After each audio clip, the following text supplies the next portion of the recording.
이동형 뉴스 정면 승부. 이동형의 뉴스 정면 승부.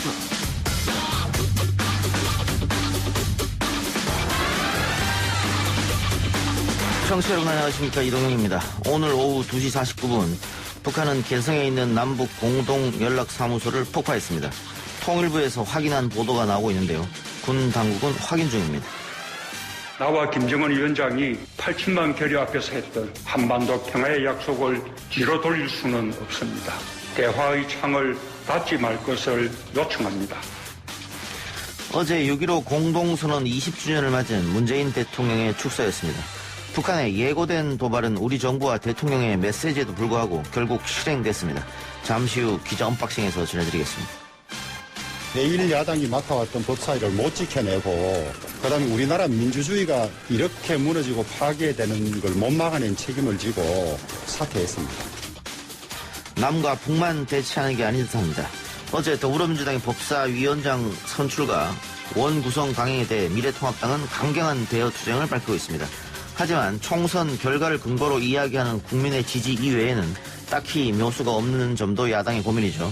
잠시 후 외통위에 배정됐다가 반발한 미래통합당 윤영석 의원 연결해서 이야기 들어봅니다. 한국판 뉴딜에 그린 뉴딜을 반드시 포함시켜라. 그리고 그린 뉴딜에 대한 여러 가지 사업들을 관련 부처에서 빠른 시간 내에 사업 계획을 만들어서 보고를 올려라 라고 지시를 하셨던.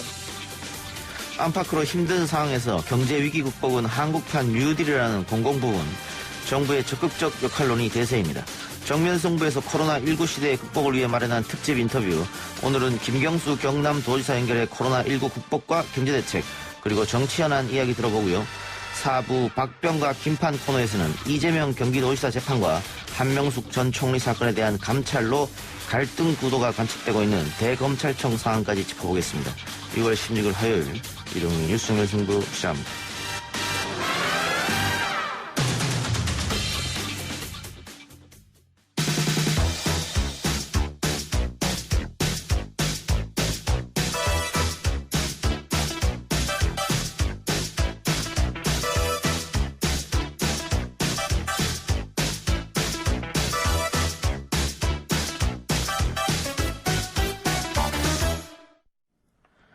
어제 민주당이 6개 상임위원장을 단독 선출하면서 21대 국회는 결국 반쪽으로 문을 열었습니다. 박병석 국회의장은 19일에 본회의를 열고 남은 12개 상임위원장 선출을 매듭 짓겠다고 밝혔습니다만 주호영 원내대표는 협상 실패에 대한 책임을 지고 사의를 표명했고 미래통합당 의원들은 상임위 강제 배정에 반발하며 일괄적으로 사임계를 제출했습니다. 외통위에 배정된 윤영석 의원 연결해서 이야기 나눠보겠습니다. 의원님 나와 계십니까? 네, 안녕하세요. 네, 안녕하십니까. 네네. 자, 방금 제가 말씀드렸던 것처럼 미래통합당 의원 45명이 일괄적으로 사임계를 제출했습니다. 의원님도 외통위에 배정되셨는데 사임계 제출하신 거죠? 네, 일괄적으로 이제 사임계를 원내 지도부에서 제출했습니다. 예. 앞으로는 어떻게 되는 겁니까, 그러면? 그래서 이러한 부분이 이제 어제 국회 본회의에서 대한민국 헌정사상 최초로 국회의장이 야당이 참여하지 않은 상황에서 일방적으로 이제 상임위원장을 선출하고 예. 또 국민의 대표인 국회의원의 그 상임위 배정을 강제적으로 이렇게 했다는 것은 있을 수 없는 일입니다. 예. 그래서 이러한 부분에서 이제 명확하게 오늘 그 국회의장을 방문해서 항의를 했고요. 예. 이러한 사항을 철회해달라. 그리고 사과 입장을 표명해달라 이렇게 이제 요구를 했는데 아직 명확한 지금 답변이 없는 상태이고 저희가 일단 사임계를 제출했고요. 예. 그래서 저희가 이제 잘 아시는 대로 법사위원장을 제1야당이 가져와야 된다고 그동안에 그 주장을 했지 않습니까? 예. 그런데 그게 이제 관철이 안 된 거죠. 예. 그래서 지금이라도 다시 한번 지금이라도 국회의장이 그것을 번복해서 제1야당이 법사위원장을 하도록 하는 것이 맞습니다. 그래서 그러한 국회 전통과 어떤 민주주의의 견제와 균형의 원칙을 다시 한 번 더 좀 지켜주기를 다시 한번 그 간곡하게 요청을 했습니다. 오늘 박병석 의장 찾아갔을 때 의장이 그 항의한 데 대한 답변은 전혀 하지 않았습니까? 이렇다 저렇다? 답변을 의장이 지금으로서는 이제 법사위원장을 지금 제1야당이 갖도록 하는 것은 어렵다는 그런 입장을 이제 밝혔고, 예. 그다음에 강제 배정에 관한 문제는 국회에 그 사보임 제도로 하는 게 있습니다. 예. 그 상임위원회 구성한 후에 위원회 어떤 그런 것을 교체하는 그런 부분인데요. 예. 그러한 사보임 제도가 있기 때문에 추후에 위원 스님을 수정할 수 있지 않겠는가 하는 그런 정도 말씀이 있었는데, 그것도 사실 적절하지 않은 그런 말씀이죠. 예. 왜냐하면 이게 그렇게 할 바에 뭐하러 그렇게 어제 급하게 강제 배정을 할 이유가 없지 않습니까? 예. 그럼 결국은 그 상임위원장을 선출하기 위한 그런 형식적인 행위에 불과한 것이죠. 예. 그래서 상당히 첫 출발부터 국회의장과 지금 민주당이 상당히 무리하고 있다 저는 생각하고 있습니다. 그런데 의원님 말씀처럼 이 법사위원장을 여당에 준 것, 이거 철회하지 않는다고 하면 네. 현실적으로 야당이 투쟁할 수 있는 방법이 있겠느냐, 이런 또 지적이 있단 말이죠. 그렇죠. 네, 저부터 이제 그 자리 다툼이 아니고요. 예. 법사위란 것이 제1야당이 정부와 여당을 견제할 수 있는, 입법적으로 견제할 수 있는 그런 최후의 보루이기 때문에 주장을 했던 것이고, 끝까지 그것이 이제 관철되지 않는다고 하면은 18개 상임위원장을 저희들이 맡지 않겠다라고 예. 하는 그런 배수의신을 지금 지고 있는 겁니다. 예. 이런 것이 결국은 그 국회의 어떤 그런 견제와 균형을 원리를 지키기 위한 그런 것이고, 만약에 끝까지 지금 그 법사위원장을 가져가겠다고 하면 저희는 그 상임위원장 일절 맡지 않고 하겠다는 것이고요.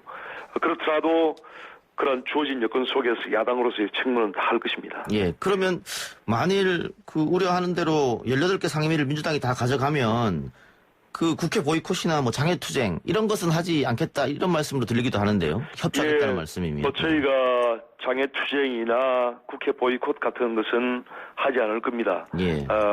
상당히 참 지금 제1야당이 그야말로 크게 여당으로부터 아주 짓밟힌 그런 상태인데요. 예. 상황이 어렵더라도 103석의 그런 제1야당으로서 국민의 뜻을 받들어서 야당으로서 기능과 역할을 다할 예정입니다. 예. 혹시 당내에서는 뭐 현실론을 이야기하면서 그 알짜 상임위는 받자, 이런 의견은 없었습니까? 저희가 그런 자리 다툼은 결코 아니고요. 그래서 이제 법사위원장을 제1야당으로서 저희 당이 갖지 않은 이상은 일체 다른 상임위원장은 저희가 갖지 않은 예정입니다. 알겠습니다. 주호영 원내대표가 법사위 뺏긴 책임을 지면서 사표 내겠다, 이렇게 얘기했는데, 지금 원내대표로 뽑힌 지 얼마 되지도 않은 상황에서 그러면 또다시 새로운 사람을 뽑아야 되느냐, 이런 이야기도 있을 거고, 어떻습니까? 재신임이라는 얘기도 나오고 있는 것 같긴 한데 당내 분위기는 어때요? 일단 주호영 원내대표도 사실 그 민주당이 이렇게까지 강행을 할 거라고는 사실 예상치 못했습니다. 예. 저희 당의 대부분 의원들도. 그래서 문재인 대통령도 협치와 상생을 하자고 했기 때문에 충분한 어떤 그 여당의 어떤 그런 그 협상이 가능하지 않겠는가 생각했는데, 결국은 이런 상황이 되기 때문에 거기에 대해서 이제 참 원내대표로서 그런 책임을 지고 좀 사의를 표명한 상황인데, 예. 사실 이 상황은 그 주호영 원내대표의 잘못이 아닙니다. 예. 결국은 이제 더불어민주당이 그 여의 어떤 횡포를 한 것이죠. 그렇기 때문에 저희 미래통합당의 다수의 지금 의원들은 주호영 원내대표 책임이 결코 아니다. 그렇기 때문에 사의 표명을 거두고 다시 한번 협상을 마무리하도록 이렇게 지금 촉구를 하고 있습니다. 예, 그게 당내 분위기란 말씀이죠. 하고 있기 때문에 예. 돌아오실 것으로 그래 지금 생각을 하고 있습니다. 알겠습니다. 의원님도 보셨겠습니다만은 오늘 북한 쪽에서 남북 연락사무소를 폭파했고, 지금 조금 전 5시 5분에 NSC 상임위원회가 정우영 안보실장 주재로 개최됐습니다. 지금 시국이 상당히 엄중한데 어떻게 보고 계십니까? 이 상황 결국은 그 문재인 정부의 그 북한 달래기, 그리고 북한에 대한 한없는 그 유화 정책의 어떤 실패라고 저희들이 판단하고 있고요. 예. 지금 그 미래통합당 차원에서도 김종인 비대위원장이 그 정부의 지금 통일부 장관, 국방부 장관, 외교부 장관 등을 지금 불러서 예. 업무 보고를 듣고 상황 파악한 후에 초당적으로에 대해서는 정부와 협의를 할 예정입니다. 네. 그래서 지금 조금 남북관계, 또 북한이 지금 이렇게 나오고 있기 때문에 외통위 국방위는 한시라도 좀 빨리 열어야 되지 않느냐 이런 의견이 좀 있는 것 같은데요. 그래서 그런 것도 이제 필요하지만요. 예. 일단은 저기 처방적으로 정부와 협력을 하는 것이 중요하기 때문에 예. 빠른 시일 내에 지금 그 관계부 장관들을 저희가 그 협의를 할 것입니다. 하고 예. 정말 이것은 그 처방적으로 협력을 하고 또한 국제관계 차원에서도 국제사회에 협력을 해서 같이 대응을 해야 되는 문제라고 생각을 하고 있습니다. 예. 의원님 방금 이런 사태가 나왔던 원인을 문재인 정부의 유화 정책 또 북한 달래기로 지적하셨습니다. 네네. 예. 그러면 지금 이런 상황에서 우리 정부는 어떤 전략을 갖고 나와야 될까요? 일단 그 단호한 원칙이 있어야 되고요. 예. 지금 대남 대북 전단으로 인해서 이 상황이 촉발되지 않습니까? 예. 그래서 대북 전단 금지법을 발의하겠다 뭐 이렇게 하고 있는데 예. 이런 식으로 북한이 요구하는 사항에 대해서 다 이렇게 그냥 달래기식으로 접근해서는 결코 되지 않습니다. 예. 그래서 판문점 선언이나 이런 모든 것이 북한의 비핵화에서 이제 비핵화 협상에서 출발된 것이기 때문에 예. 그런 북한 비핵화라고 하는 큰 목표에 맞춰서 큰 원칙을 세워야 되고요. 그래서 너무 이렇게 북한에 대해서 일희일비할 것이 아니고 예. 뭔가 단호 원칙을 세워야 되고 북한에 대해서 요구할 건 해야 됩니다. 예. 네. 어떤 요구가 있을까요? 우선은 북한이 이러한 군사적인 도발을 하는 것이 지금 판문점 선언이나 또 9.19 군사합의에 지금 위반하는 거 아니겠습니까? 예. 그래서 그러한 부분에 대해서 군사적인 도발을 하지 않도록 촉구하는 것이 중요하고요. 전혀 지금 그러한 정부에서 대응을 하지 않고 있습니다. 예. 그렇기 때문에 북한이 자꾸 이렇게 무리한 도발을 하고 있는 것이거든요. 예. 그래서 북한의 이러한 예를 들면 김여정이 국가 원수인 문재인 대통령에 대해서 삶은 소래가리다, 겁먹은 개다 이럴 때도 한마디도 지금 대응을 안 하고 있지 않습니까? 예. 이러한 것이 계속 연쇄적으로 상승작용을 일으키면서 지금 여기까지 온 것이거든요. 지금이라도 정부가 단호한 대응을 해야 돼요. 예, 그런 얘기가 나올 때마다 강력하게 경고하고 항의하고 이런 게 필요하다는 말씀이죠? 그럼요. 예. 알겠습니다. 마지막으로 아까 하던 얘기 좀 돌아가서요. 네. 지금 남북관계도 문제고 또 추경도 걸려있고 한데 미래통합당이 이 법사위원장 자리 때문에 계속해서 이렇게 여당과 좀 정쟁하는 모습을 보인다고 하면 국민들이 좀 실망할 것 같기도 해서요. 예, 저희도 그런 부분 참 답답합니다. 예. 그래서 지금 민주당이 숫자의 힘만 믿고 일방적으로 지금 국회를 끌고 가고 있는데 모든 것을 독식하고 있지 않습니까? 예. 이런 것이 바로 독재입니다, 독재. 그래서 이러한 독재의 행태를 중단을 해야지만 국회가 협치가 될 수 있습니다. 저희도 하루빨리 여당과 또 정부와 함께 협치를 해서 국민의 그런 여러 가지 어떤 삶의 문제를 해결을 하는 것을 지금 갈망을 하고 있습니다. 예, 알겠습니다. 의원님 오늘 인터뷰 고맙습니다. 네, 감사합니다. 네, 지금까지 미래통합당 윤영석 의원이었습니다. 1부 순서 마치고요. 2부 기자 언박싱 코너로 들어옵니다.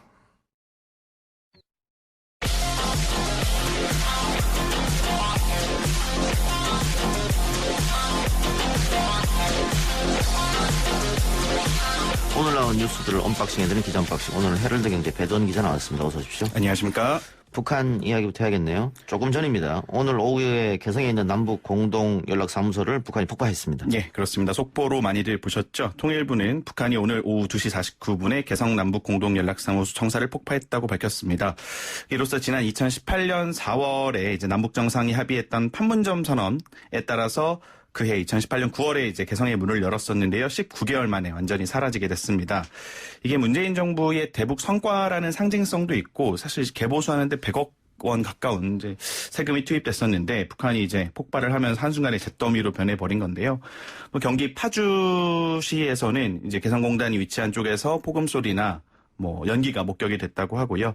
우리 군 당국은 즉각 군사분계선 지역에서 돌발 상황에 대비해서 대북 감시, 대비태세를 강화하고 있습니다. 최전방 부대 지휘관들을 정위치하고 부대를 지휘하도록 한 상황이고요. 폭파 소식이 전해지면서 국회도 일정을 중단하고 대책회를 소집하는 등 긴박하게 움직이고 있습니다. 이해찬 대표는 폭파 소식이 알려진 직후에 김태년 원내대표 등 핵심 지도부 당직자들을 불러서 긴급 회의에 들어갔고요. 외교통일위원회 전체 회의 진행 중에 사실은 이 속보가 나오면서 출석해 있던 김현철 통일부 장관이 상황 파악을 위해 자리를 뜨고 곧바로 산회하기도 했습니다. 뭐 긴장감이 좀 높은 상황이긴 하지만 사실 이 연락사무소 폭파가 앞서 예고됐던 일이긴 한데요. 예. 김여정 북한 노동당 제1부부장이 멀지 않아서 쓸모없는 연락사무소가 형체도 없이 무너지는 비참한 광경을 보게 될 것이라고 13일에 얘기를 했었는데 예고한 지 이제 사흘 만에 실행에 옮긴 거고 아무래도 참 북한스럽게 속전속결이고 폭발하는 게 또 아무리 좀 봐도 위협적인 행위다 보니까 군은 물론 우리 정부의 긴장감이 높아지는 상황입니다. 김여정 부부장이 예고를 했고 또 그 발언이 노동신문에 실렸기 때문에 노동신문까지 실려서 북한 주민들이 다 봤는데 이걸 이행하지 않으면 김여정 위신이 깎일 수도 있고. 그렇죠. 그래서 예고가 된 것이다라고 합니다만 정말 이럴 줄은 또 예상 못한 분도 많이 계시니까. 폭파가 되니까. 예. 게다가 이거 우리 한국 돈으로 지어진 거 아니겠어요? 그렇죠. 이렇게 되면 북한이 마음대로 협의 없이 폭파했기 때문에 우리 재산권 침해 문제도 생길 이 얘기도 나오고 있는데 예. 지금 긴장감이 높아지는 상황에서 이거를 갖고 옥신각신할 수 예. 있는 상황은 또 당장은 아니겠죠. 왜 이런답니까? 근데 북한은 이 상황에서 뭐 여러 가지 지금, 분석이 나오고 있습니다. 예, 여러 가지 분석이 나오고 있고 일단 외신에서도 좀 분석이 오늘 많이 나왔었는데요. 북한의 이런 강경 기조가 더 깊은 불만을 가리려는 연막이다라는 이런 취지의 기사들이 많이 나왔는데 미국에 대한 예. 불만이 있는데 그것을 한국에 풀고 있다 이런 외신도 있더라고요. 그렇죠. 예. 미국을 좀 움직여서 이걸 풀어나가게 해줘야 되는데 한국이 그 역할을 못 해주고 있으니 이거에 대한 불만을 제기하는 거 아니냐.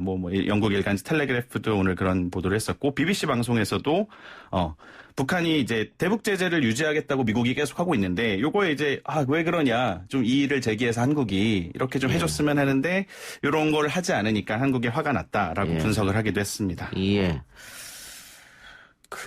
어쨌든 북한이 이렇게 하는 데는 역시 속내가 있겠습니다만 전문가들마다 분석하는 게 좀 다 다르기 조금씩 때문에. 다르겠죠. 예. 확실하게 뭐 때문에 이런지는 모르겠지만 하여튼 불만이 있을 수도 있고 또 내부 단속이 있을 수도 있고 말이죠.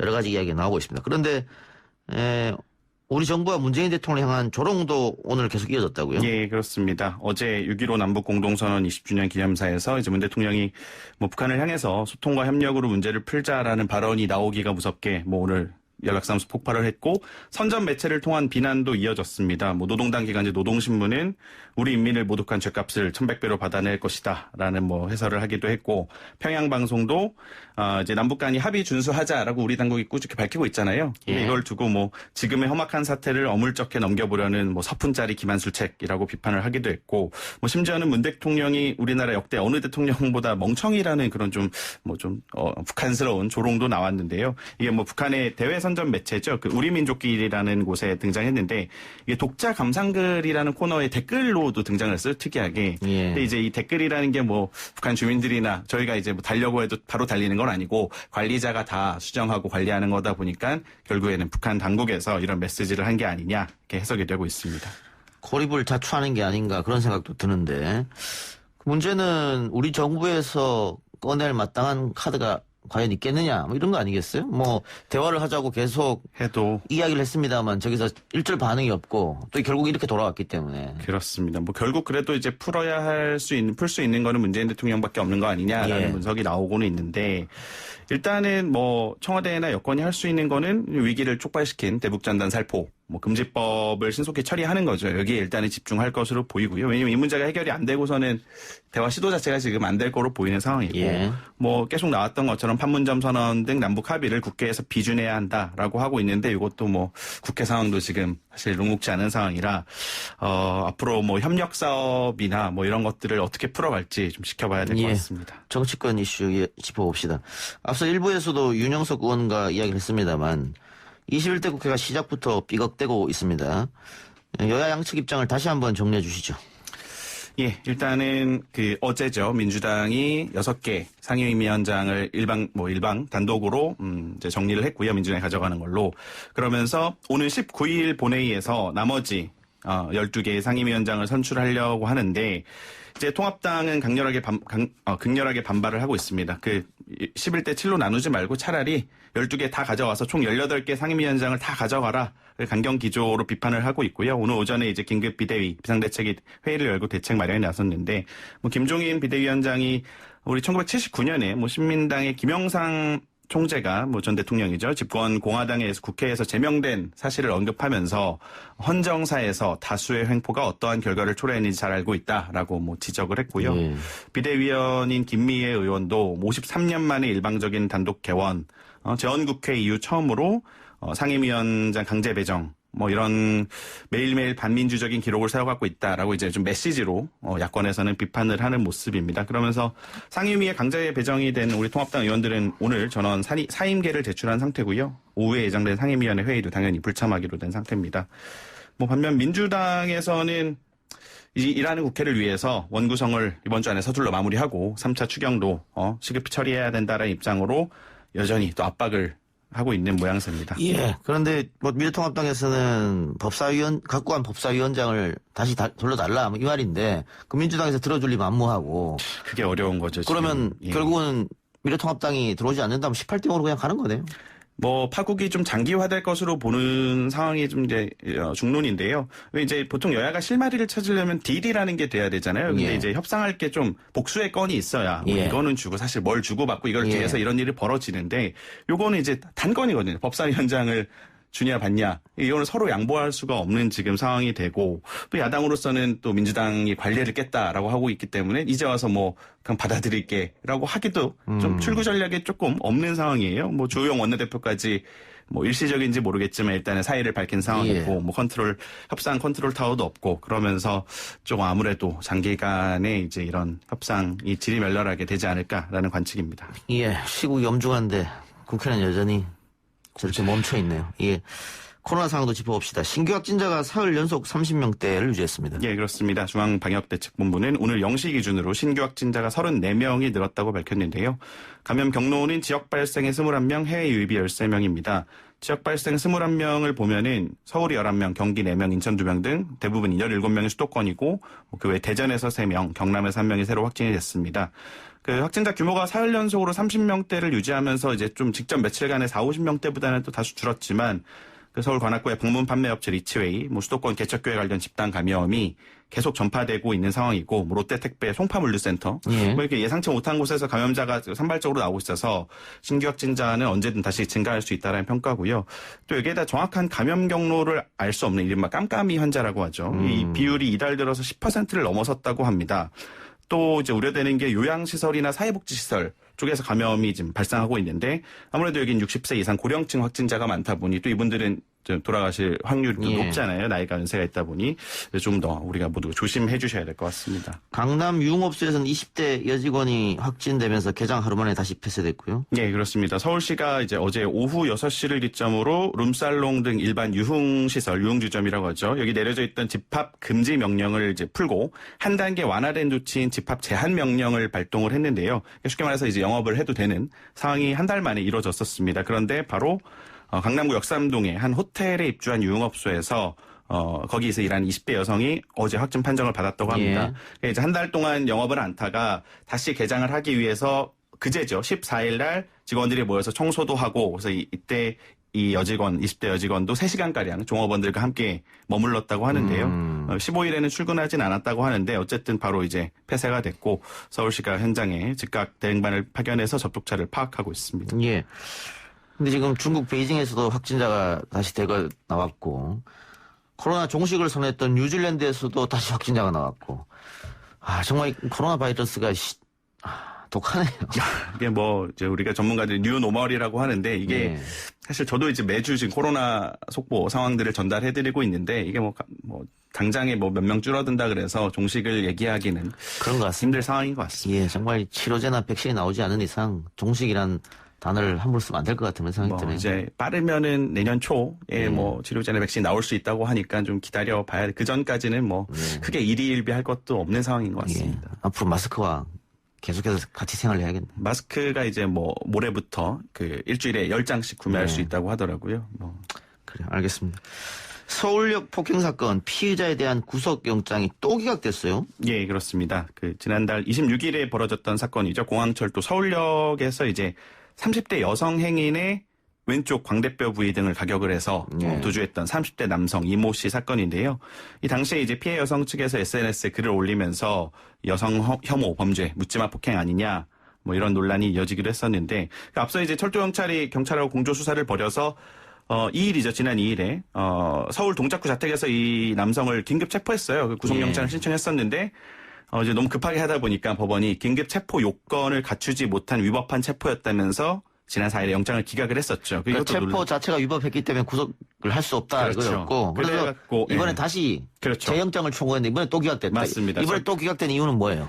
지금 이제 서울중앙지법에서 김태균 영장전담 부장판사가 판시한 거를 보면은 뭐 여러 가지가 있습니다.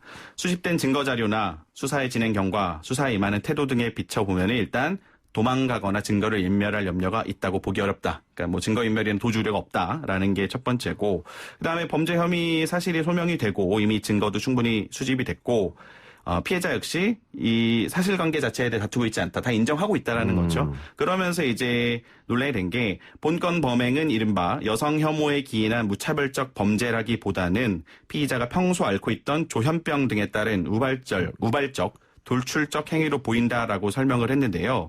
그러니까 결국에는 이게 묻지마 여성 혐오 범죄가 아니라 정신적으로 좀 문제가 있었기 때문에 벌어진 거다라고 이제 구속의 필요성이 좀 적다라고 판단을 한 겁니다.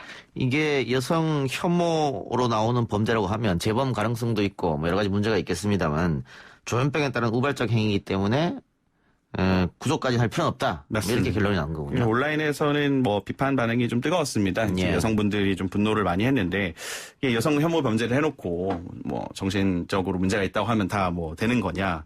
근데 사실은 이제 뭐 저도 진실은 모르겠어요. 이분이 진짜 여성 혐오 때문에 했는지 조현병 때문에 했는지는 뭐 누구도 알 수 없겠죠. 진실은. 근데 이제 영장이 사실 기각됐다는 게 죄가 없다라는 게 아니거든요. 이제 불구속이 기소돼서 어차피 벌을 받을 수 있는 거고, 근데 이제 우리나라 국민들의 또 특성이 또 이 영장이 기각되면 마치 좀 풀어준다. 뭐 이런 게 좀 있어서 법 감정이 좀 그런데 앞으로 얼마든지 재판을 받고 실형을 받을 수 있는 거기 때문에 좀 지켜봐야 될 것 같습니다. 또 수사의 원칙은 불구속 수사니까요. 맞습니다. 불구속 재판인 것이고. 알겠습니다.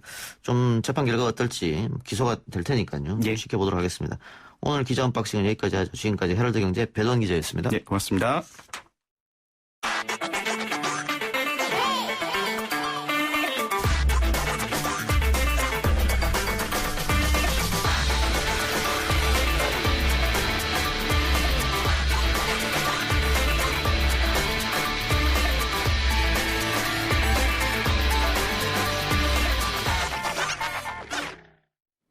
코로나19의 위기는 말 그대로 총체적입니다. 취약계층의 삶은 더 힘들어졌고 경제 전반이 힘겹습니다.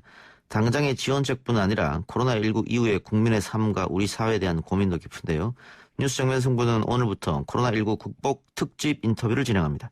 그 시작을 열어줄 분은 지자체장으로는 처음으로 재난지원금 지급을 언급했던 김경수 경남도지사입니다. 도지사님 나와 계십니까? 예, 안녕하세요. 반갑습니다. 예, 반갑습니다. 자, 코로나 극복을 위한 도정에 여념이 없으실 텐데 지금 일단 코로나19가 수도권에서 계속 확산이 되고 있고 그 지방 쪽으로는 경남은 좀 괜찮은 것 같은데 어떻습니까? 예, 지금 5월 22일 이후로는 중간에 한 차례 이제 가족 세 분이 확진된 적은 있는데 그 외에는 지역 감염은 없고요. 이제 외국에서 이제 해외에서 입국하신 분들 일부 확진자가 이제 자가격리 중에 나오는 정도, 그 정도라 이제 전체적으로 보자면은 아직까지는 잘 관리되고 있다 이렇게 볼 수 있겠습니다. 그래도 뭐 긴장이 놓을 수는 없을 텐데 말이죠. 근데 이게 뭐 끝날 때까지는 끝난 게 아니니까. 그렇죠. 그런데 코로나19로 가장 타격을 받았다고 하면 지역의 소상공인들 아니겠습니까? 그렇죠. 그래서 지사님께서 처음으로 재난지원금 이야기를 하신 것이고, 재난지원금 효과는 확인이 되고 있습니까? 어떻습니까?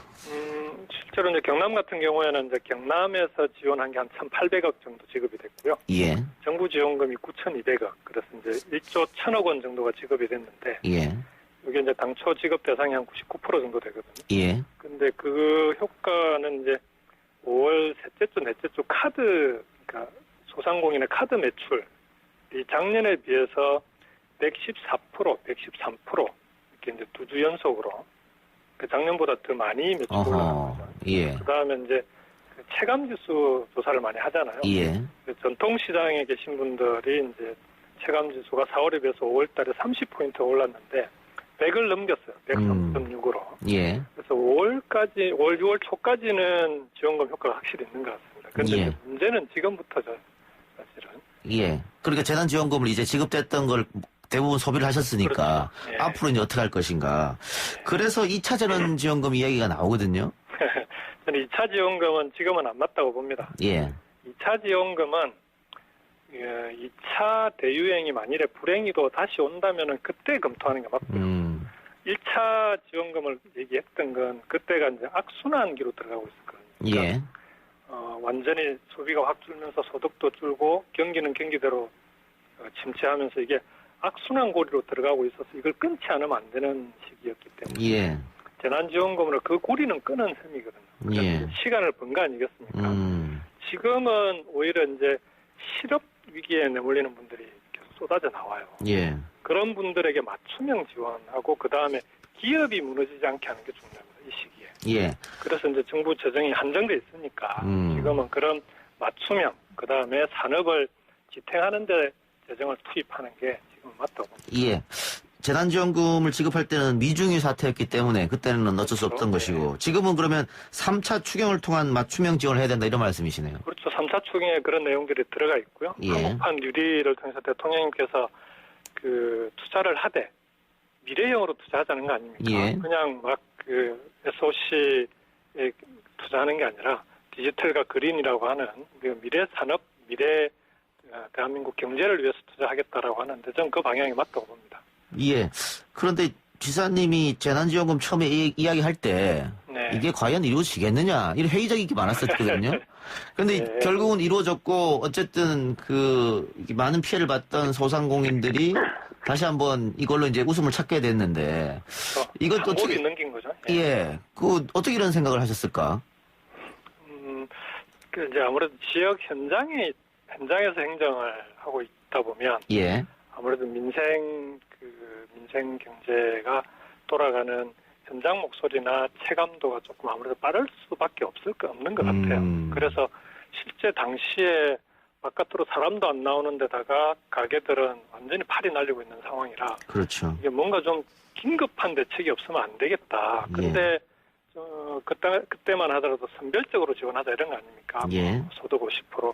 근데 우리가 그 소득 50% 만들어 보니까 지급 대상 선별하는데도 한 달 이상 걸려요. 예. 그래서 이건 긴급 대책으로는 그냥 한꺼번에 주는 게 맞겠다라고 제안을 했던 거죠. 예, 알겠습니다. 그런데 이 재난지원금의 효과가 확실히 확인되면서 예. 자 이제는 그럼 기본소득 논의 단계로 가야 되는 거 아니냐 이런 주장이 있거든요.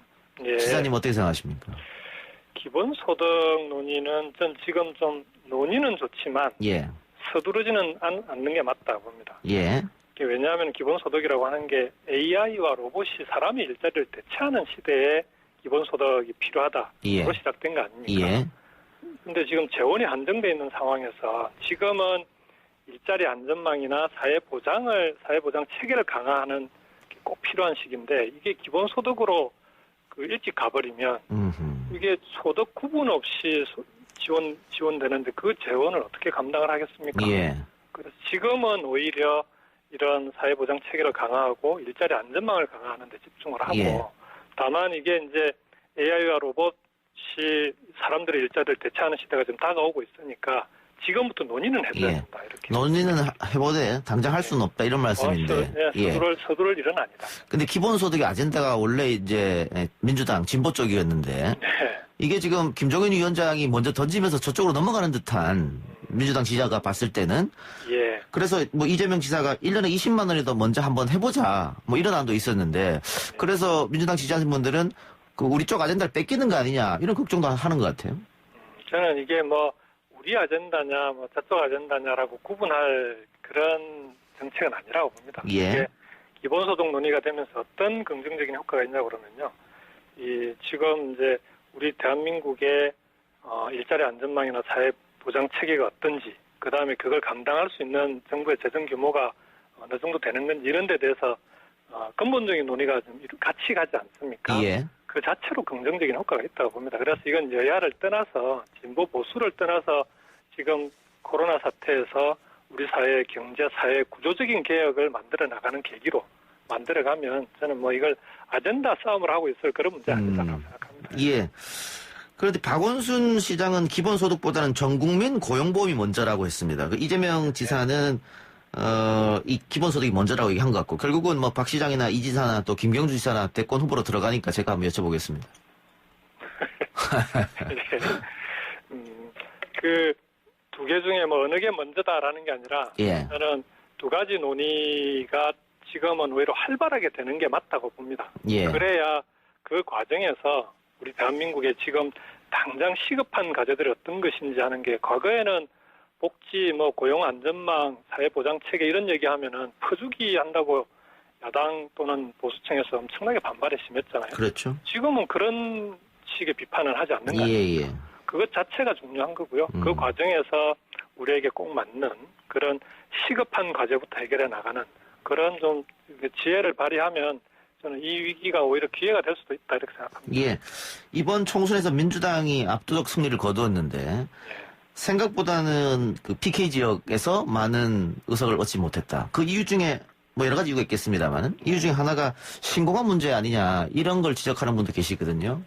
저도 뭐 그 이유 중에 하나다라고는 생각을 합니다. 예. 이게 동남권 신공항이 이제 이게 부산 경남을 포함한 그 동남권이 기존 제조업만 가지고 먹고 살 수 없는 거 아닙니까? 예. 그러면 여러 가지 산업 다각화가 필요한데 그 중에 중요한 게 물류 산업이에요. 예. 물류 플랫폼 허브를 만드는 건데 이제 부산항은 계속 커지고 제2신항까지 이제 만들기로 확정이 됐는데 예. 공항이 지금 김해 신공항 이대로 가게 되면은 이 밤 11시부터 새벽 6시까지는 심야 시간에 육지공항이라 소음 때문에 뜨지를 못해요. 예. 그러면은 심야에 화물 운송이 이루어지는데 그렇게 이게 지금 김해 공항을 이대로 확장해가지고야 이 소위 말하는 물류 플랫폼 허브를 만들 수 있는 그런 공항은 불가능한 거죠. 그래서 지금 이 부분에 대해서는 아마 총리실에 마지막 검증이 이루어지고 있는데 예. 정부 차원에서 이런 전반적인 사항들을 놓고 최종적으로 판단해야 된다 이렇게 생각합니다. 그러니까 PK 분들의 염원이었지 않습니까? 네네. 이 신공항이. 그런데 행정 권력, 지방 권력, 뭐 지금 이제 의회 권력까지 다 잡았음에도 불구하고 그 민주당이 우리 얘기를 안 들어준다. 뭐 이렇게 생각할 수 있을 것 같아요. 그런 건 아니고요. 이게 예. 시작할 때 대구 경북까지 포함해서 영남권 5개 시도가 합의한 사항 아닙니까? 예. 근데 이제 합의 직후에 대구 경북은 대구 경북 신공항을 따로 만들기로 했어요. 예. 그래서 이제 김해 신공항은 이제는 부울경의 동남권 신공항인 셈인 건데 예. 그러니까 TK 신공항 만들어지기로 했고 예. 그런데 PK 신공항을 어떻게 만들까 하는 건데 여전히 여기에 대해서 그동안에 대구 경북 쪽에서 가덕 신공항이나 뭐 다른 이 김해 신공항 관련해서 논의를 하면은 TK 쪽에서 이런저런 딴지를 걸었던 게 사실이거든요. 예. 근데 이제는 이제 TK 신공항이 거의 확정 단계에 있으니까 이제는 부울경에서 부울경 주민들이 원하는 그 다음에 부울경의 미래와 걸맞는 그런 신공항 논의로 넘어가야 된다 이렇게 생각합니다. 알겠습니다. 네. 마지막으로 여쭤볼 건 역시 재판 이야기인데 예. 일단 그 재판부가 다 교체됐지 않습니까? 그렇습니다. 주심 한 분 빼고 나머지 두 분이 바뀌었습니다. 예. 그렇기 때문에 지금까지 했던 또 사건 기록을 다시 처음부터 되짚어 봐야 되기 때문에 예. 시간이 좀 많이 걸릴 거다 이런 이야기가 나오고 있는데 준비는 잘 되고 계십니까? 예, 뭐 열심히 하고 있고요. 예. 재판에 뭐 최선을 다하고 있습니다. 그래서 예. 1심 같은 그런 결과가 다시 반복되지 않도록 제가 할 수 있는 최선을 다하고 있습니다. 예, 알겠습니다. 그리고 오늘 속보로 나왔던 북한이 남북 공동 연락사무소를 폭파했다는 문제. 예. 이거 지금 코로나19 때문에 안 그래도 좀 힘든 상황인데 그렇습니다. 북한마저 도와주지 않는 것 같아서 걱정이 참 많습니다. 하여간 뭐 대단히 안타깝기도 하고 예. 엄중한 상황인 것 같아요. 예. 근데 뭐 남북 관계가 그동안 계속 한 방향으로 쭉 좋게만 발전해 온 건 아니니까 예. 이런 우여곡절이 있더라도 뭐 결국에는 평화의 길로 만들어 가야 된다. 예. 이런 상황에서는 그래서 남북 간의 대결을 부추기는 행동은 반드시 자제되어야 된다 이렇게 생각합니다. 예. 그 미래통합당의 이야기는 문재인 정부의 북한 달래기 정책, 유화 정책이 결국 이런 참사를 맡게 된 거 아니냐. 책임이 문재인 정권에게 있다. 이렇게 주장하고 있는데요. 뭐 이번에 북한의 반발은 기본적으로 그 풍선비랍니까? 예. 거기에 대한 북한 지도부의 반발이 핵심인 거니까요. 예. 저는 이 국가 간의 관계, 뭐 한일 관계도 마찬가지 아닙니까? 작은 문제들이 국가 간 관계를 단기적으로 그르치는 그런 사례들이 많습니다. 예. 그래서 이런 부분에 대해서는 조심하게 다뤄야 되는데 그냥 뭐 정부나 정권을 비판하는 게 목적이 아니라면 이 문제를 어떻게 해결할까 하는데 좀 지혜를 모으는 게 맞지 않냐. 그게 책임 있는 정치권의 자세라고 생각합니다. 예, 대안이나 해결책 제시가 먼저다, 비판보다는. 네. 알겠습니다. 지사님, 오늘 저희랑 오랜만에 인터뷰했는데 예. 바쁘신 와중에 고맙습니다. 네, 수고 많습니다. 예, 고맙습니다. 예. 예, 지금까지 김경수 경남도지사였습니다. 1, 2부 순서 마치고요. 저는 뉴스 듣고 6시 10분 3부로 찾아뵙겠습니다. 아 글쎄 안 들려 들을 뉴스 없어 아무 뉴스도 귀에 들어오지 않아 듣고 또 들어도 들을 뉴스 없어 만든 게 이 프로야 이동영의 뉴스 정면승부 YTN 라디오 이동의 뉴스 정면승부 3부 시작합니다. 오늘 오후 북한이 개성 남북공동연락사무소 청사를 폭파했습니다. 북한의 의도는 무엇이고 다음 행동은 또 어떻게 될지에 대한 전문가 의견 잠시 들어보겠습니다. 동국대 북한학과 김용현 교수 연결합니다. 교수님 나와 계십니까? 네, 안녕하십니까? 예, 급하게 섭외했는데 인터뷰 응해주셔서 고맙습니다. 네네. 예. 자, 지난 14일 김여정의 담화 설마 했는데 결국은 폭파가 됐습니다. 북한의 이번 조치 어떻게 보고 계십니까? 예정된 수순이었다고 우선 봐야 될 것 같습니다. 예.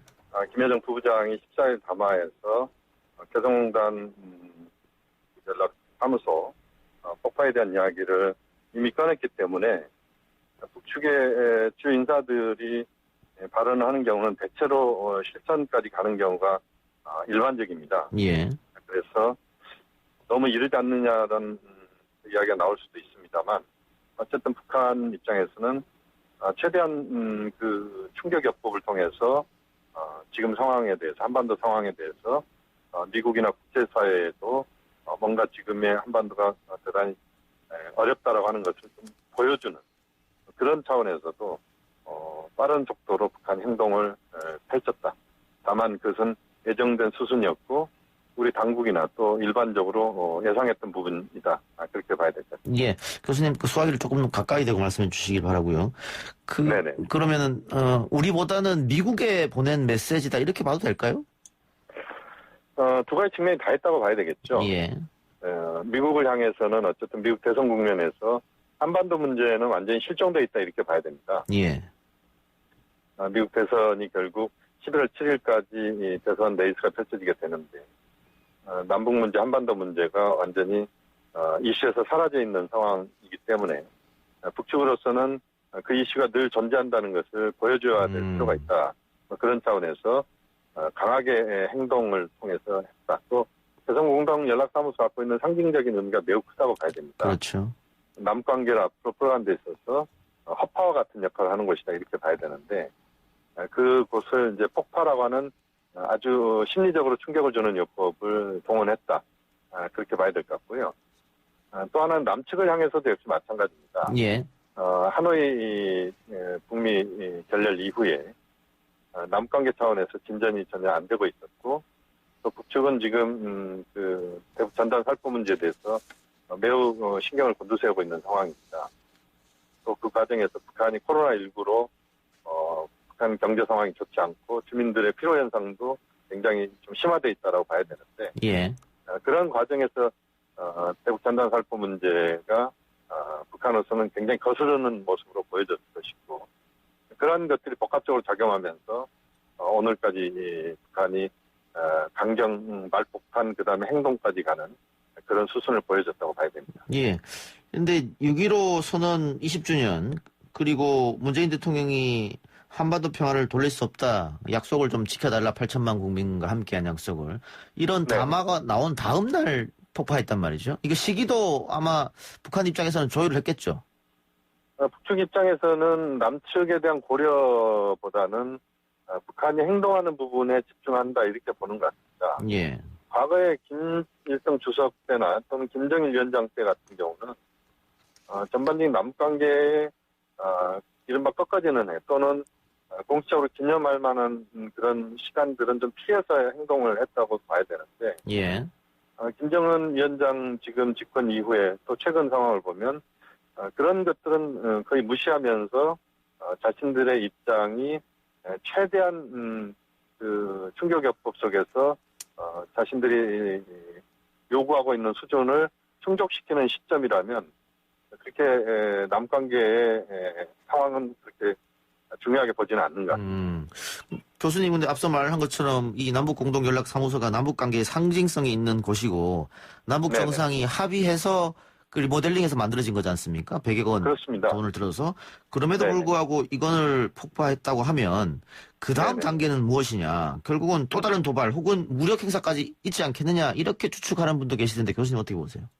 무력 행사의 범위 자체는 제가 볼 때는 직접적인 충돌의 방향은 아닌 것 같고요. 예. 김여정 부부장이나 또 북측에서 지금 총참모부 공동 보도가 나왔습니다. 오늘 나왔는데요. 그 내용을 보면 이제 비무장지대에 북한 인민군대가 다시 들어가는, 그러니까 GP가 철수가 됐는데 또 비무장지대에 북한 남한 군인들, 한국군, 국군까지 포함해서 이제 들어가지 않는 걸로 돼 있는데 이걸 이제 다시 북한이 군대를 거기에 들여보내겠다. 이게 이제 오늘 나온 이야기입니다. 예. 그리고 또 대남 전단 살포 이야기도 나왔기 때문에 그 정도까지는 북한이 행동할 거라고 봅니다. 다만 직접적인 남북 간의 충돌 또는 남북의 어떤 군사적으로 격렬하게 갈등을 벌일 수 있는 그런 수준까지는 현재로서는 북한이 예고한 바는 없다고 봐야 되고, 또 북한이 거기까지 갔을 경우에 남북관계가 상당히 어려워질 수밖에 없다는 그 정도, 또 북미관계 부분도 역시 어려워질 수 있기 때문에 북한이 현재로서는 행동을 한두 개 한 다음에 남측과 미국이 어떻게 거기에 반응하는 그것을 우선 주시할 거라고 봅니다. 예. 앞으로 우리는 어떤 입장을 취해야 될까요? 우리 입장은 결국 지금의 상황들을 어떤 식으로든지 관리를 해야 되는 부분들인데 우선 대북 전단 살포의 중지 25일 날 뭐 일부 단체가 살포하겠다는 이야기를 했습니다만 그 부분은 명확하게 중지가 돼야 된다고 보고요. 또 법적인 측면에서 대북 전단 살포 중지법을 빨리 제정할 필요가 있다고 봅니다. 그리고 그 다음 부분에 있어서는 문재인 대통령께서 4.27, 9.19 합의 이행에 대한 적극적 의지를 다시 한번 북측에 명확하게 설명 전달할 필요가 있다고 보고 그 과정에서 뭐 지금 당장 특사 파견 같은 경우는 쉽지 않은 이야기입니다만 어쨌든 남북이 대화할 수 있는 루트를 찾아야 되는 것이고, 또 북미가 대화 또는 미국이 우리의 대북 정책을 좀 더 적극적으로 행동할 수 있도록 유연성을 발휘하면서 남관계의 자율성들을 적극적으로 좀 옹호하는, 또 그것을 지원하는 그런 것도 필요하다고 봅니다. 알겠습니다. 교수님 오늘 인터뷰 고맙습니다. 네, 감사합니다. 예, 지금까지 동국대 북한학과 김용현 교수였습니다.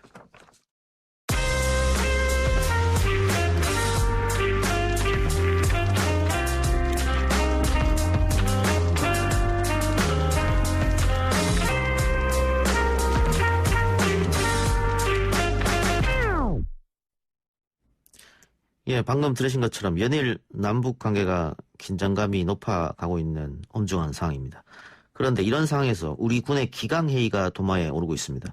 위기의 상황이든 평화로운 상황이든 군의 기강은 국가의 안보와 직결되는 문제일 텐데요.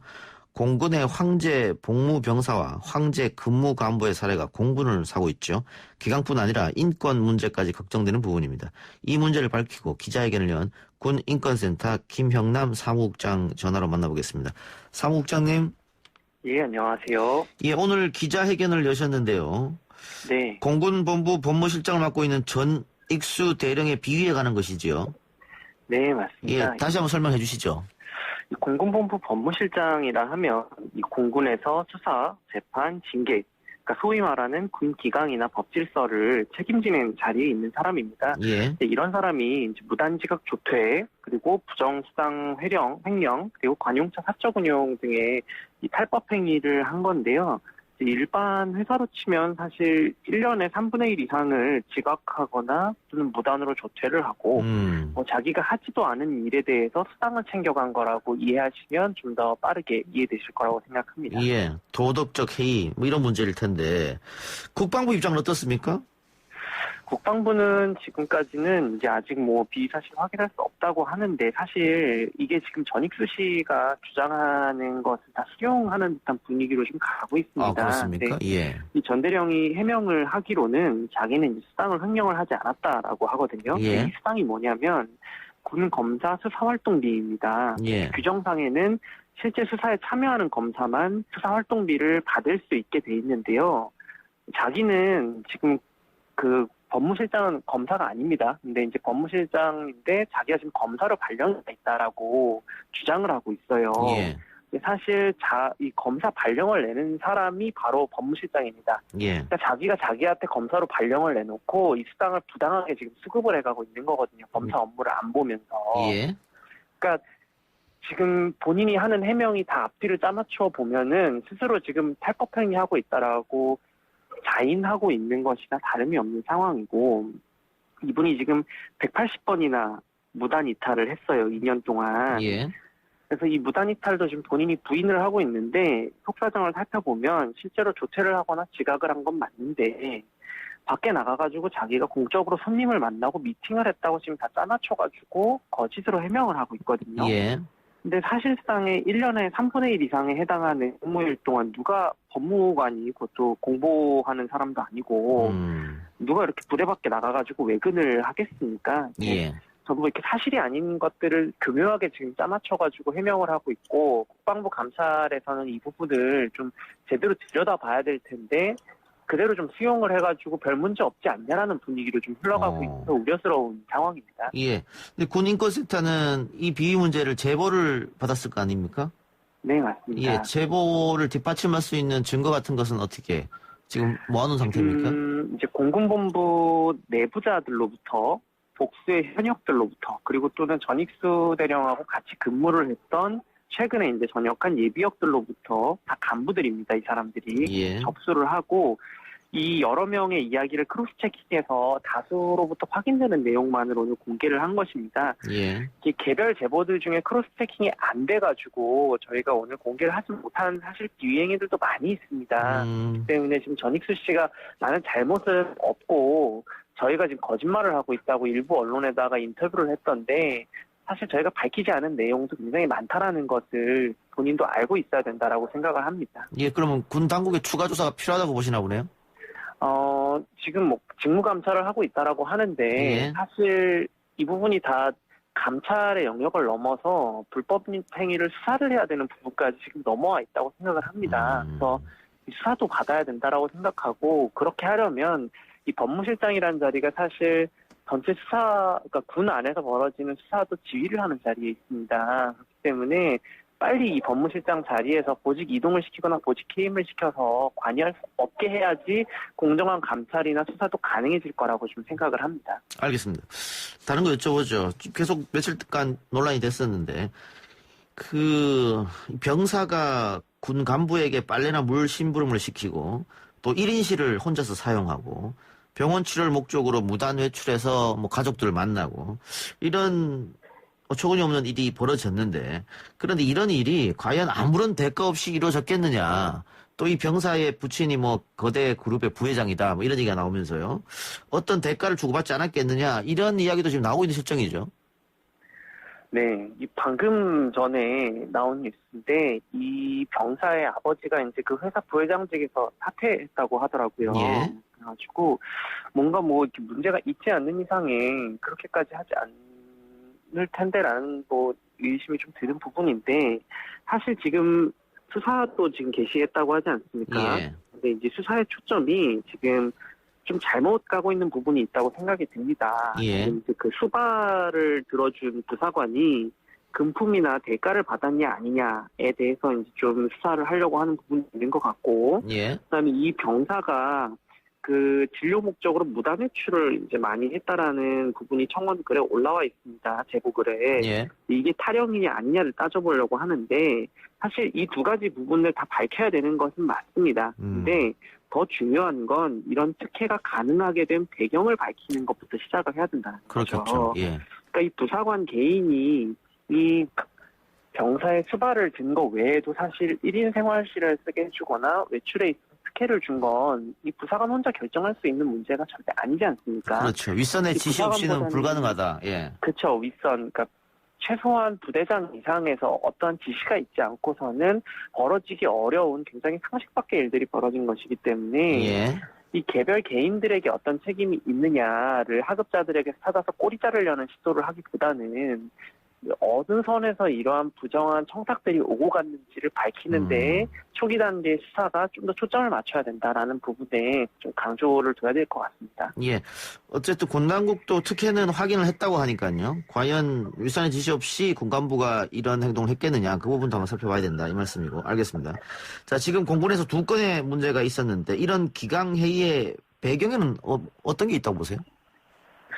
이 두 사건이 사실 연관이 없는 듯이 이제 연관이 있다고 좀 보이는데요. 예. 사실 이제 법무실장 같은 경우는 아까도 말씀드렸지만 법질서를 세워야 하는 책임을 가지고 있는 사람입니다. 예. 근데 이 법무 기능부터가 이제 제 기능을 하고 있지 못하고 있고 그러다 보니까 예하에서 이런 황당한 일들이 반복이 되는데 지금 또 중요한 문제는 사실 이런 제보들이 공군에서 여러 가지가 지금 나오고 있지 않습니까? 예. 그중에 이제 중요하게 봐야 되는 부분은 제보를 했는데 제보자들이 색출을 당해가지고 보복을 당하는 케이스들도 확인이 되고 있다는 겁니다. 아직 이 홍대병사 같은 경우는 그렇지 않은데 예. 이 같은 예하부대 3여단에 있는 예하부대에 있는 한 부사관은 이제 갑질이나 이런 것들을 상관의 것들을 이제 폭로를 했더니 이후에 보복을 당했다라는 또 제보도 나와 있어요. 국민청원에.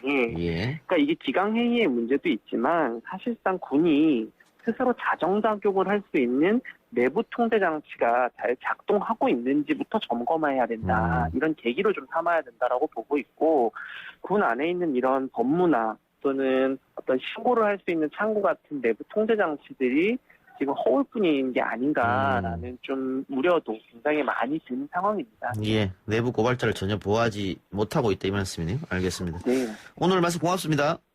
예, 감사합니다. 지금까지 군인권센터 김영남 사무국장이었습니다. 3부 순서 마치고요. 4부 박변과 김판 코너로 돌아오겠습니다.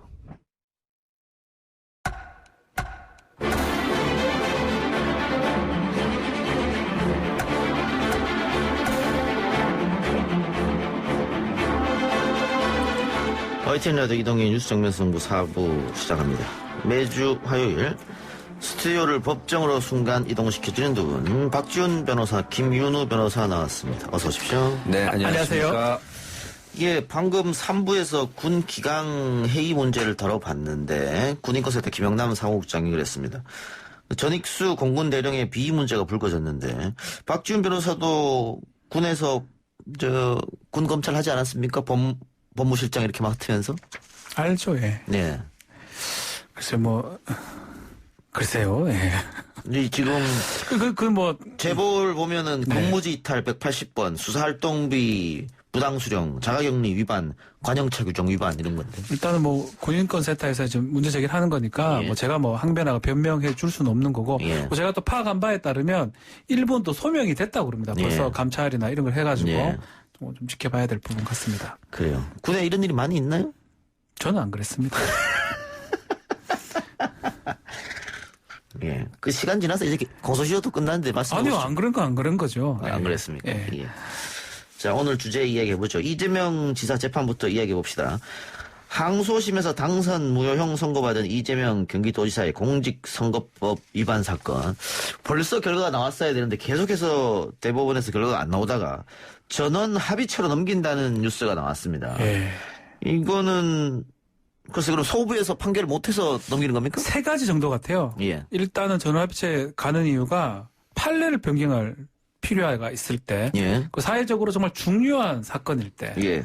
그리고 세 번째 이유가 소부에서 의견이 합치가 안 될 텐데, 예. 전 세 가지 다 같아요. 다 포함되어 있다. 합치도 안 되고 중요 사건이기도 하고요. 네. 허위사실 공표죄 지금 위헌 심판 제청할까 말까 고민되는 부분이거든요. 그 범죄가 좀 문제되는 부분도 예. 있고 그런 여러 가지 이유 때문에 소부 판단보다는 전원합의체 판단을 해야 되겠다라고 한 것으로 보입니다. 예. 오늘 판사 출신 김민우 변호사.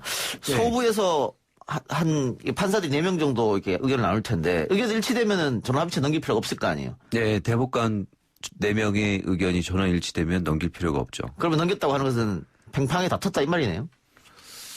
뭐 그럴 수도 있고요. 한 분 정도라도 의견이 안 맞으면은 이제 보낼 수 있는 건데 이제 요 해석이 지금 아까 말씀하신 대로 위헌법률 심판 제청도 돼 있고요. 그런데 이 사실 기존 판례에 비춰보면 공직선거법의 그 허위사실 공표죄 같은 경우에 방송 토론이면 연설이나 유인물 배포와 달리 오히려 허위사실 공표죄의 적용은 제한되어야 된다. 그러니까 유죄는 좀 좁게 보고 무혐의가 되는 경우를 넓게 봐라.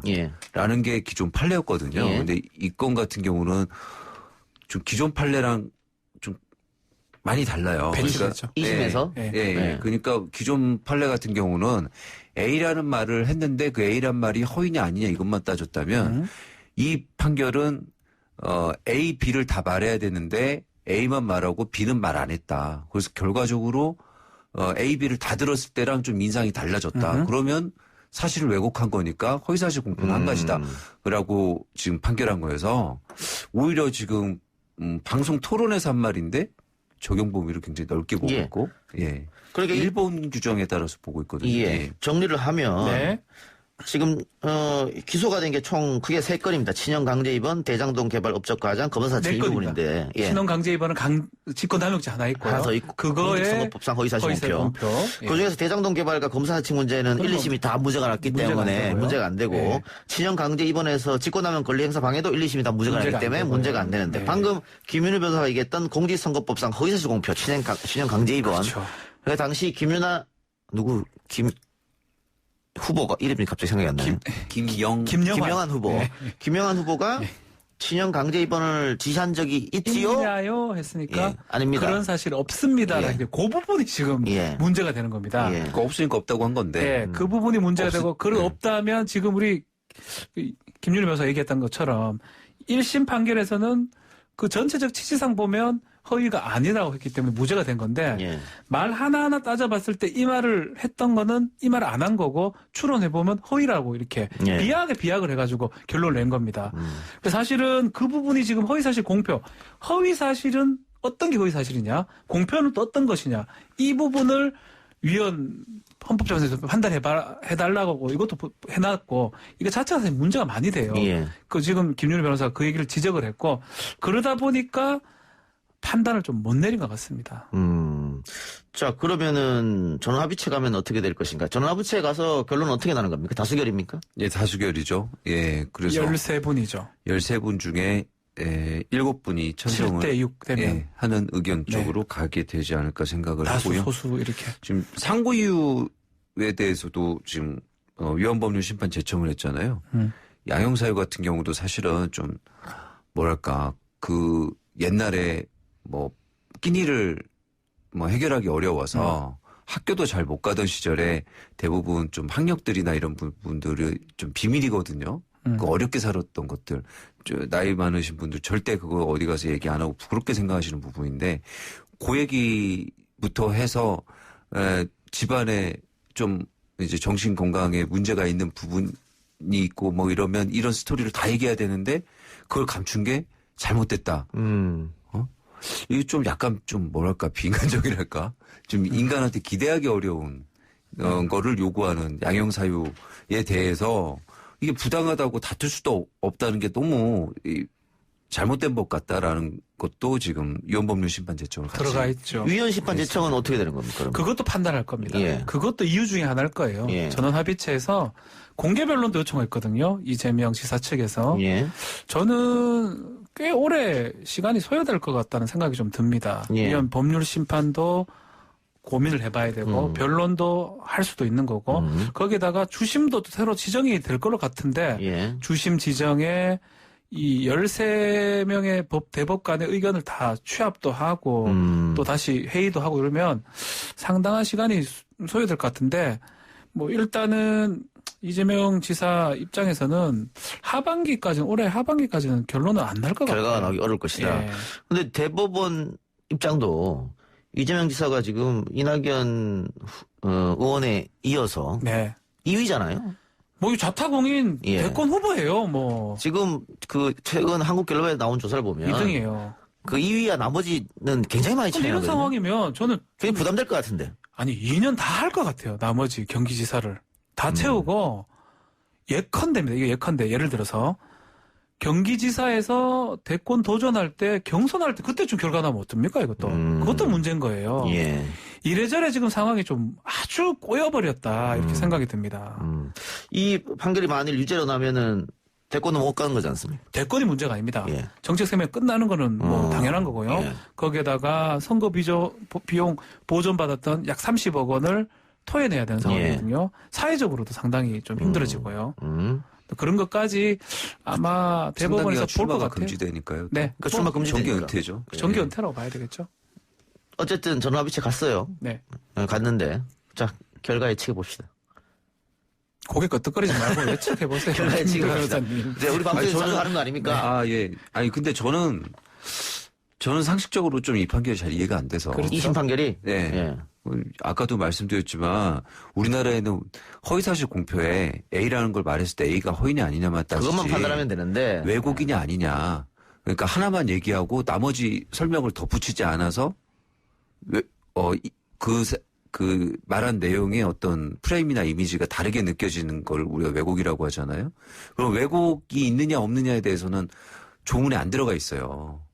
일단 없는 조문을 적용했다는 거. 그다음에 양형사유가 아까도 말씀드린 것처럼 너무 비인간적이라서 그걸 그대로 유지하는 것도 제가 봤을 때는 너무 이상하고 그래서 저는 물론 이제 또 그런 면이 있을 겁니다. 이렇게 그 이재명 지사를 좀 개인적으로 안 좋아하시는 분들은 이재명 지사 적을 잘 규정하고 그 적에 대한 어떤 조치를 좀 시원하게 하는 편이잖아요.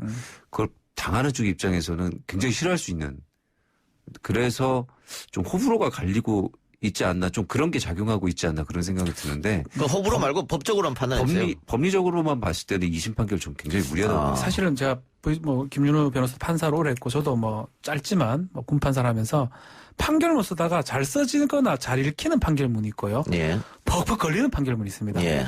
1심 판결문이 무난했다면 2심 판결문이 조금 걸렸어요. 근데 그 걸린다는 거는 논리 비약이 있거나 그러니까 제가 아는 많은 법조인들, 변호사들은 잘 안 읽힌다. 잘 납득이 안 된다. 그 부분이 이제 상고가 된 부분이기도 예. 하고요. 그래서 그 부분이 충분히 다툼의 여지가 있고 또 두 번째 설사 그게 유죄라 하더라도 300만 원을 많다는 거예요. 검찰 구형하고 비교해 보면 예. 100 언저리가 됐었어야 돼요. 90만 원 내지 뭐 120만 원 그 정도가 아니 100 300만 원 된 그 양형도 뭐 우리 말했듯이 양형은 판단 사유는 아니지만 예. 대법원에서 할 수도 있는 거죠. 합치 간다면. 그래서 전 두 가지 예. 무죄가 되거나 유죄가 된다 하더라도 100 미만으로 될 가능성이 예. 높다 봅니다. 방금 얘기한 거 대법원에서 양형을 판단 안 한다. 그것도 문제가 있다고 위헌 심판 그렇죠. 제청한 거 아닙니까? 넣은 겁니다. 예. 예. 그럼 만약에 위헌 심판이 받아들여지면 어떻게 되는 겁니까? 그러면 도지사도 도지사고 혹여나 엄청 오래 걸립니다. 아, 결과 나올 서버립니다. 때까지. 아, 위헌 예. 제청이 돼버리면 재판이 멈춰버립니다. 아. 그러면 헌법재판소 갔다가 예. 다시 와야 돼요. 예, 예. 그러면 뭐 대통령 선거까지 다 기다려야 됩니다. 그러니까 말이 안 되는 상황이에요. 받아들여지면 헌법재판소 가서 헌법재판소에서 위헌이다 아니다 판단을 기다렸다가 네. 거기서 어떤 결과 나오면 다시 이쪽으로 와서 상당히 복잡해지네요. 그래서는 안 되겠죠. 그래서는 안 되겠죠. 알겠습니다. 좀 지켜봅시다. 예. 이재용 삼성전자 부회장 등의 기소 여부를 판단할 검찰 수사심의위원회. 근데 이게 소집 전부터 공정성 논란에 휩싸였는데 수사심의위원회 위원장이 그동안 한 행보를 보니까 친삼성 인물이다 뭐 이런 거죠. 양창수 전 대법관이죠. 예. 예. 삼성에 관련된 특히 또 본인은 또 최지성 미 전 실장이죠. 미래전략 전 실장. 동창. 친구라고 아주 친한 예. 친구다. 그리고 처남이 삼성병원 병원장인가 뭐 있고. 예, 있고. 예. 그리고 그동안 재판한 거 보면 네. 뭐 노회찬 삼성한테 좀 유리하게 예, 전 의원 같은 경우에는 유죄, 불리하게. 삼성 쪽에는 무죄 뭐 이렇게 내렸기 때문에 이거 이렇게 근데 이렇게 했던 사람이 수사심의위원회 위원장으로 올라오면 당연히 삼성 쪽에 유리하게 결론을 내는 거 아니냐 이런 논란이죠. 그렇죠. 그렇게 될 수밖에 없겠죠. 그리고 또 안 된다 하더라도 이 결론을 믿지를 못하는 상황이 생기는데. 근데 원래 저희 학부 때 수업하실 때도 서울대 법대 교수입니다. 네, 수업하실 때도 뭐 원래 이제 전두환 때 청와대 비서관도 청와대 계셨죠? 말 잘해야 돼요. 아니, 청와대 계셨었고, 네. 그거 마치고 서울대 교수로 오셨잖아요. 그런 것도 이제 수업 시간에 말씀을 스스로 하셨는데, 저희가 사채업자들이 돈 빌려주고 대물 변제를 받을 때 굉장히 폭리를 취한다고 해서 만든 법, 가등기 담보법이나, 주택임대차 보호법이나, 그 다음에 김영삼 전 대통령 때 대표적인 개혁 조치였던 이제 부동산 실명제. 네.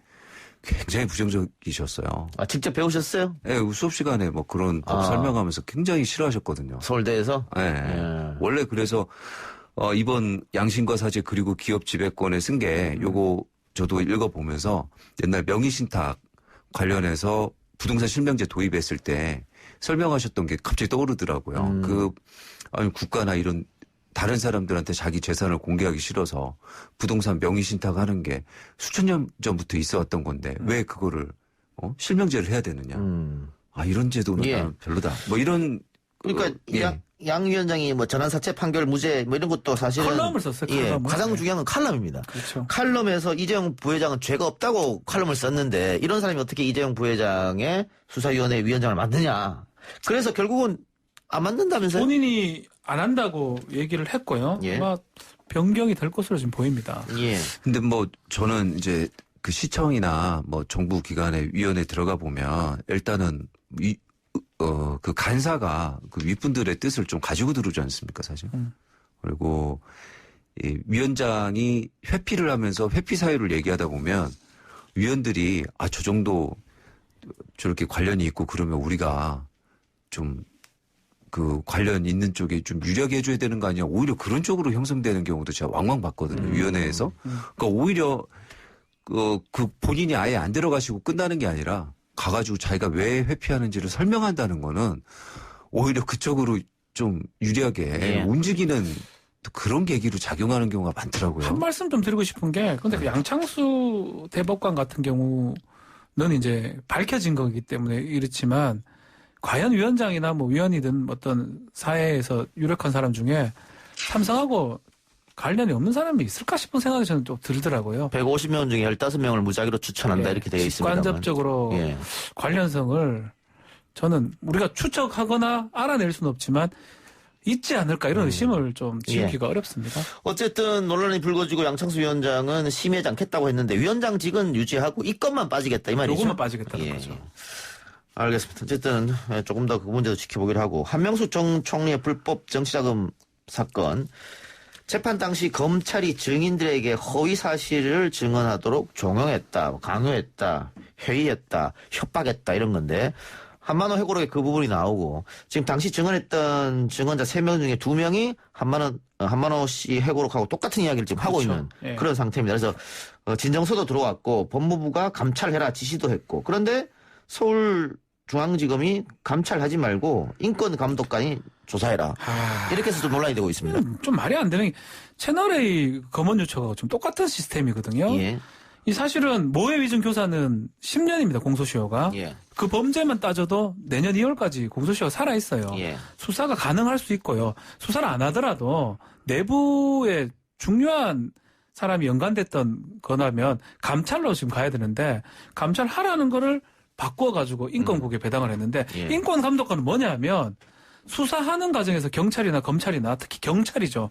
경찰이 인권 침해를 했을 때 그것을 보는 거예요. 이거는 강제 처분권도 없을 뿐더러 이 사실은 조금 맞지 않는 배당이 아닌가 저는 그렇게 봅니다. 그러니까 지금 감찰이 안 된다 이런 입장인데 그렇죠. 중앙지검 이야기는 감찰의 최종 권한은 검찰총장에게 있다. 그래서 검찰총장이 감찰을 하지 않고 지금 중앙지검에 인권감독관에 맡긴 거다 이런 입장인데 지금 감찰부 입장은 만일 그렇다면은 검찰 총장이나 측근이 비리를 저지르면 감찰도 못하는 거 아니냐? 이런 논리잖아요. 구조잖아요. 그러면 한동수 대검 감찰부장이 SNS 글을 올리면서 이게 이제 그 정면을 부딪히는 그런 모양새인데 한동수 감찰부장은 또 판사 출신이잖아요. 한동수가 다르기 때문에 이게 가능한 거예요. 검사 출신 아닙니다. 원래 그렇죠. 이른바 윤석열 사단이 아닌 거거든요. 영 다른 데서 판사하다가 변호사하다가 채용된 거고 어쩌면 검찰 개혁의 일환으로서 채용된 사람이기 때문에 이런 그렇죠. 얘기도 할 수 있는 것이죠. 외부 공모를 해서 이렇게 뽑은 것 자체가 감찰의 투명성, 그렇죠. 공정성을 올리라고 해가지고 외부 공모를 해서 기껏 뽑아놨는데 이렇게 투명성과 공정성이 요구되는 사건마다 감찰을 못하게 인건가에 배당을 하면 이거는 이렇게 임명한 외부 공모해서 임명한 취지를 몰각하는 거죠. 그렇죠. 차라리 그냥 검찰 쪽에 임명을 해가지고 검찰총장 뜻에 맞게 감찰한다면 뭐 사실은 아무런 의미가 없는 것이죠. 이게 채널A 사건 같은 경우에도 지금 기자하고 통화한 검찰총장의 최측근 한동훈 검사장. 지금 맞다고 나왔죠, 지금. 네, 나왔습니다. 그럼 사건 초기에 검찰이 충분히 이거 밝힐 수 있었는데 시간을 주면서 채널A 기자는 전화기 다 버리고요. 다 지워버리고 노트북 다 문자 메시지도 지워버리고 그래서 이 이멸할 시간을 줬고 또 검찰이 이거 한동훈 부장한테 직접 물어보면 되잖아요, 검사장한테. 그렇죠. 그런 것도 취하지 않고 감찰은 받지 않겠다. 그렇게 되면 이 수사 결과는 뻔한 게 아니냐, 결국은. 그렇죠. 그런 비판이 나올 수밖에 없을 것 같은데요. 배당에서 의도를 다 드러낸 거죠. 예. 표창장 같은 거는 그 난리를 그렇게 쳐놓고 이렇게 중요한 거는 하지도 않고. 결론을 어떻게 내라고 암시를 다 준 거라고 그렇죠. 보겠죠. 배당에서 이미. 예. 그래도 결론을 좀 지켜봅시다. 볼 것도 없어요. 뭐 다 끝난 거죠.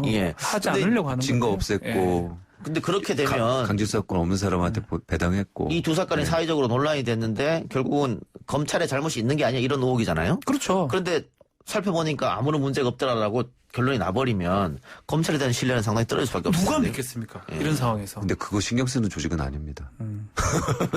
사회적 신뢰에 신경 썼으면. 표창장 그렇게 난리를 쳐놓고. 알겠습니다. 민식이법으로 인해 스쿨존에 대한 사회적 경각심이 높아진 가운데 스쿨존에서 또 안타까운 사고가 발생했어요. 교통사고 차량이 초등학교 앞 스쿨존 인도로 돌진해 6살 아이가 숨졌는데 이 사건 개요를 좀 설명해 주시죠. 네, 어제 오후 3시 반쯤인데요. 부산 제송동의 반산초등학교 앞에 어린이 보호구역, 스쿨존이라고 하죠. 거기서 중앙선을 넘어서 좌회전하던 SUV가 있었는데요. 이 SUV가 좌회전하고 있는데 그 위에서 아래로 좀 경사진 곳을 내려오던 승용차가 그 차의 왼쪽 옆부분에 충돌하면서 갑자기 인도로 돌진해서 보행자 2명을 덮치고 학교 담벼락 아래로 가가지고 담벼락까지 충돌을 한 그런 사고였고요. 굉장히 큰 사고였던 걸로 보이는데 6살 여자 어린이가 이 사고로 병원으로 옮겨졌는데 결국은 숨졌습니다. 스쿨존에서는 이게 속도를 줄여야 되는데도 불구하고 이게 뭐 급발진도 아니고 30km인데요, 속도가. 근데 이건 일단은 좀 저도 이해하기는 좀 어려운데 이제 불법 좌회전하니까 놀라가지고 브레이크를 밟아야 되는데 착각해서 엑셀을 밟은 것 같습니다. 그러다 보니까 그것에 밀려서 크게 인도로 지금 돌진했다고 이렇게 기사화돼 있는데 가능한 겁니까 이게? 근데 그게 맞다면 뭐. 저는 좀 기사가 이해가 안 되는 부분은 아반떼라는 승용차인데 아반떼 승용차가 이렇게 가속도가 좋은 차였나 생각이 들고. 갑자기. 그리고 이 지금 순간적으로 학교 담장도 허물고 하단으로 추락했을 정도면 굉장한 파워가 있는데 이게 시속 30km 밑으로 달리다가 순간적으로 가속도를 내서 그 정도? 가능성이 있죠. 아반떼라고 안 된다고 말하기는 좀 그렇고. 하여튼 좀 애매해요. 변호사 개인의 입장이었습니다. 오해 없으시기 바라고요. 불법 좌회전 이제 자꾸 차량을 얘기하니까 산타페 차량이 문제인지, 그러니까 지금 아반 차량이 문제인지. 결과적으로 어떤 차량의 운전자가 가실이 더 있느냐. 그렇죠. 일단 이 문제를 따져야 될 텐데 어쨌든 어린 생명이 사망했기 때문에 그렇죠. 이건 이번에 또 미식이법으로 형량이 높아졌지 않습니까? 공동과실도 한번 고려해 볼 수 있을 것 같기도 하고요. 근데 쉽지는 않을 것 같아요. 공동과실을 인정하는 경우가 거의 없기 때문에 일단은 불법 좌회전 차량이 또 문제되는 것 같기도 하고 어렵습니다.